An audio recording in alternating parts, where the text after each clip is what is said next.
Welcome to Forbidden Records. I'm Ansel, and today we will be diving headfirst into the realm of the unseen. Beings older than legend and born from smokeless fires and wandering the deserts, ruins, and dark corners of our world. They're called Djinns, or as some may know them as genies. But forget what you've seen in like cartoons and read in fairy tales, because the truth about the Djinns is actually much older and much stranger. So the Jinn have their roots in pre-Islamic Arabian folklore, where they were believed to inhabit wild places like deserts, ruins, and windswept mountains. But they were not gods, but something else. Something feared and sometimes worshipped. The jinns were seen as spirits that were tied to night winds, nature, and the unknown. And when the Islam arose in the 7th century, it didn't dismiss the jinns, it only confirmed them. Now, according to the Quran, jinns were created by gods from smokeless fires, and while humans were formed from clay. But like us, jinns have free will. See, they can believe, disbelieve, love, hate, protect, or even harm. And they live parallel to us, hidden yet eerily close. But they're not angels. In fact, Islam teaches that the devil, Iblis, I could be saying it completely wrong, but I'm gonna go with Iblis. So it teaches that the devil, Iblis, is not a fallen angel at all. In fact, it's actually a jinn who defied God's command to bow to Adam, and for that, he was cast out. So jinns are said to have no fixed form. Their true bodies are like smoke or flame, but they can appear as human and even animals, particularly like snakes or dogs or black cats. And they're often invisible, but they can interact with the human world. And some even fall in love with humans or marry them. And others possess people, causing unexplained illnesses, erratic behaviors, or misfortune. And in some culture, if you feel like you're being watched in a mirror, sometimes we have that eerie feeling, or we hear like whispers when you're alone. And sometimes it's not always your imagination, according to these certain cultures. Sometimes it's like a jinn that's peering in through the mirror or just whispering in your ear, but because they are hidden, you can't see them. And yes, there are some people who do claim to be able to see them. And just like ghosts, jinns may reveal themselves to those with certain like sensitivities or spiritual awareness. And certain occult traditions across the world actually claim that you can summon or bind a jinn through forbidden magics, known in Islam as sihir. Now, these often involve like blood rituals, ancient languages, and symbols that is believed to be tied to King Solomon, who legend says that once controlled legions of jinn with a magical ring. But be warned, because Islam forbids such practices, and many say that the price for dealing with the jinn is actually far too high for what you actually get. So over the centuries, scholars and storytellers have categorized like jinns into different types, and there are 6 main types.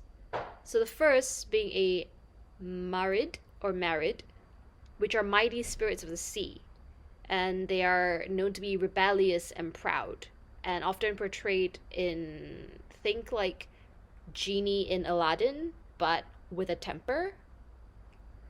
And then we have the Ifrit, which are fiery beings tied to vengeance and underworld.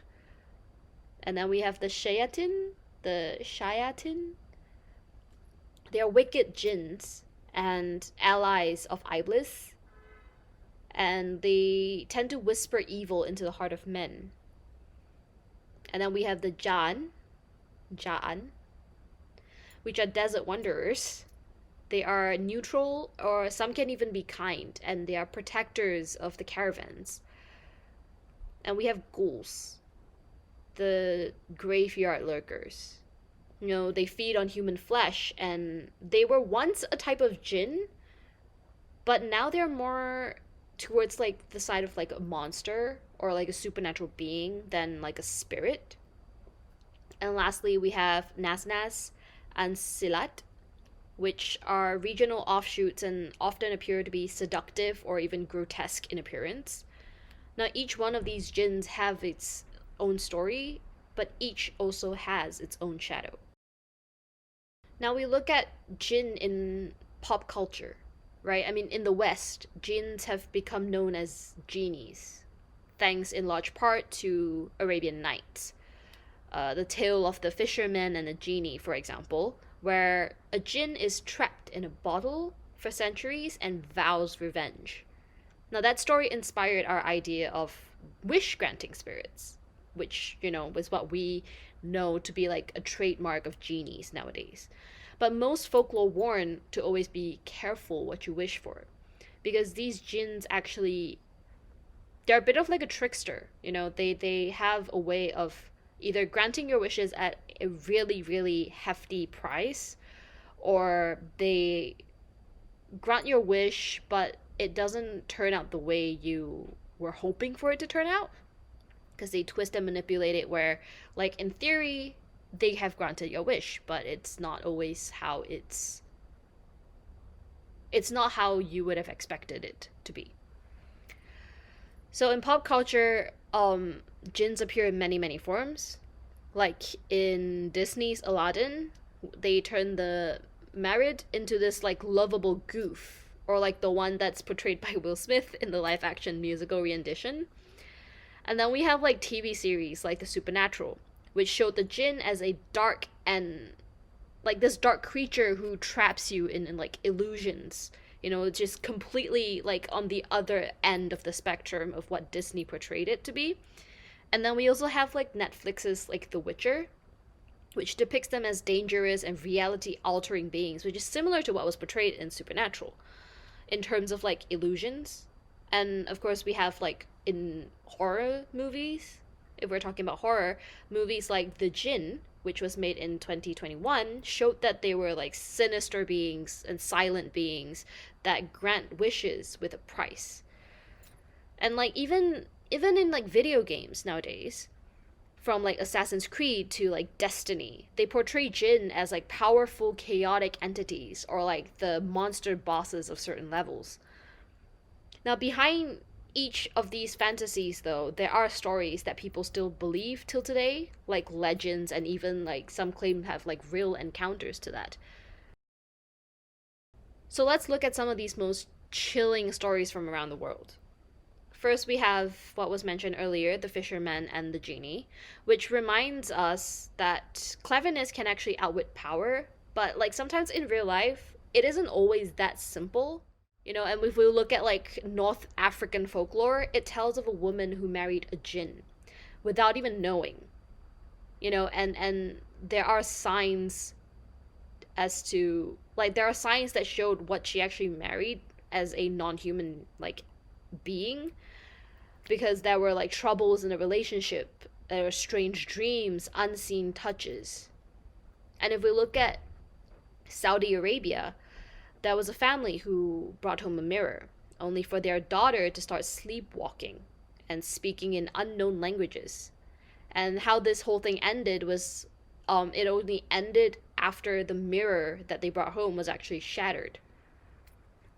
Now, in the Omani desert, there were campers who actually reported hearing like voices or even seeing this like man vanish into the dunes. And locals actually warned them after they claimed all these like things that they seen and heard, that a jinn actually lives there. Now, and if we look at like Karachi, a girl actually reportedly was possessed by a shaitan jinn. A shaitan is like the singular of the shayatin that I mentioned earlier. So it took weeks of cleansing and like religious like rituals before the family actually ended up just fleeing the home forever. and something in like more modern, like in modern tech world. In Malaysia, a viral tale actually came about that claimed that this girl had this experience where she was using her phone at 3 a.m. and Siri actually responded at 3 a.m. in a voice that said, "I am not Siri anymore." Now, whether these are true or not, people believe in them, and these beliefs have power. Now, we look at sacred places, sacred sites in the world, around the world. There are places in the world where the jinn are said to actually walk freely. And, like, for instance, in Mecca, the Masjid al Jinn marks the place where the Prophet Muhammad is actually said to have preached to jinns who embraced the Islam religion. And even today, pilgrims visit, some claiming to feel like a strange presence when they're in the area. And near the UAE coast, locals avoid this place called Jinn Island, where a place of vanishing tools and strange storms and eerie sounds come from this place. And they say that a tribe of jinn actually guards that land, and they don't take kindly to intruders. So, what are jinns? I mean, are they spirits of forgotten faith, beings from another dimension, or simply the shadowy corners of human imagination?